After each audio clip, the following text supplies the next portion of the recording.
Hi friends, welcome to my wild life agriculture YouTube channel. Videos చేయక చాలా రోజులు అవుతుంది ఫ్రెండ్స్, ఎందుకంటే సమయం అనుకూలించడం లేదు. అందుకని నేను కంటిన్యూగా వీడియోలు చేయలేకపోతున్నాను. ప్రెసెంట్ బ్లాక్ థ్రిప్స్ యొక్క ఉధృతి అధికంగా ఉంది. దాంతో పాటుగా నల్లులు, ఎర్ర నల్లి యొక్క ఉధృతి కూడా ఎక్కువగా ఉండడం వల్ల చిగురు మాడిపోవడం, అదేవిధంగా పూతలు మొత్తం రాలిపోవడం, ఎక్కువ బ్లాక్ థ్రిప్స్ ఉండడం వల్ల పూత మొత్తం డ్రాప్ అవ్వడం జరుగుతుంది.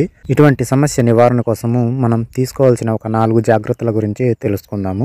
మొదటిది వచ్చేసి ఖచ్చితంగా జిగురు అట్టాలు, అదేనండి స్టిక్కీ ట్రాప్స్ ఖచ్చితంగా పెట్టవలసి ఉంటుంది. ఎకరానికి 40కి తగ్గకుండా పెట్టుకోవాలి. నీలి రంగు జిగురు అట్టాలు 20, పసుపు రంగు జిగురు అట్టాలు 20 దాకా పెట్టుకున్నట్లయితే మనకు రసం పీల్చేటువంటి కీటకాల ప్రౌఢ దశ అంటే తల్లి పురుగులు ఏవైతే ఉన్నాయో అవి అంటుకోవడం, అదేవిధంగా వాటి ఉధృతిని గమనించి స్ప్రేలు చేసుకోవడానికి అనుకూలంగా ఉంటుంది. ఇక 3 పనులు, అంటే ఈ 3 పనులు స్ప్రేయింగ్స్ ఏనండి. వీటిని స్ప్రే చేసుకోవడం ద్వారా బ్లాక్ థ్రిప్స్ తో పాటుగా ఎర్రనల్లి కూడా నివారణ చేయబడుతుంది. బేర్ కంపెనీకి చెందినటువంటి క్యామలస్, దీన్ని స్ప్రే చేసుకున్నట్లయితే మనకు నల్లతామర పురుగుల నివారణతో పాటుగా ఫ్లవర్ డ్రాపింగ్ కూడా కంట్రోల్ అవుతుంది. రసం పీల్చు కీటకాలు అన్ని నివారణ అవుతాయి. ఇక రెండవ స్ప్రే, అంటే ఒకదాని తర్వాత ఒకటి మార్చి ఏదైనా ముందు ఏదైనా తర్వాత ఎలాగైనా చేసుకోవచ్చు, కానీ వీటిని మార్చి స్ప్రే చేసుకోండి.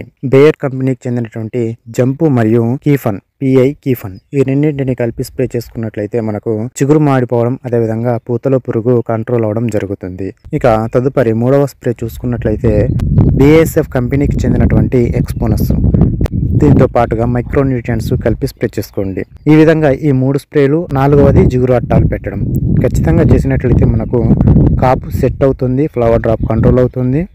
వీడియోని పూర్తిగా చూసినందుకు ధన్యవాదములు. Thank you for watching this video. Thank you.